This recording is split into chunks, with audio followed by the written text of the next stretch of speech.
మీరు చాటింపు వేసుకొని తిరుగుతున్నారు.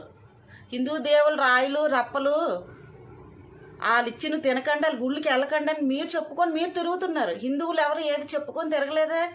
ఎంత ఇలువిచ్చేవారు హిందువులు, ఇప్పుడు ఆ విలువ కూడా లేకుండా చేసుకుంటున్నావు నువ్వు. సనాతన ధర్మం అయితే బైబిల్ పట్టుకోకూడదని మీకు రూల్ ఉందేమో. మా దేవుడు మాకు రూల్ పెట్టలేదు.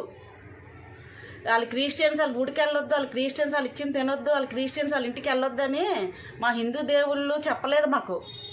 వీళ్ళు ముస్లిమ్స్ మాట్లాడొద్దు, దర్గాకి వెళ్ళొద్దని మా హిందూ దేవాలయాల్లోని దేవుళ్ళు మాకు చెప్పలేదు. మా సనాతన ధర్మంలో అలా చెప్పలేదు. మాకు అందరూ ఒకటే, ఏ మతమైనా ఒకటే, ఏ గుడైనా ఒకటే, ఏ దేవుడైనా ఒకటైనా చెప్పారు మాకు. అలాగే నేర్పించుకుంటూ వచ్చారు. మేము హిందువులు అందరూ మేము చర్చికి వెళ్తాము, దర్గాకి వెళ్తాము. మాకు ఏ దేవుడన్నా గౌరవం. మీలా కాదు. ఏం మాట్లాడుతున్నావు? పవన్ కళ్యాణ్ గారి మీద ఎలాగో నింద వెయ్యాలి, ఏదయ్యాలి. బైబిల్ పట్టుకోవడం తప్పే ఉంది? ఎవడన్నాడయ్యా? నీకు ఎవడు చెప్పాడు బైబిల్ పట్టుకోవడం తప్పని?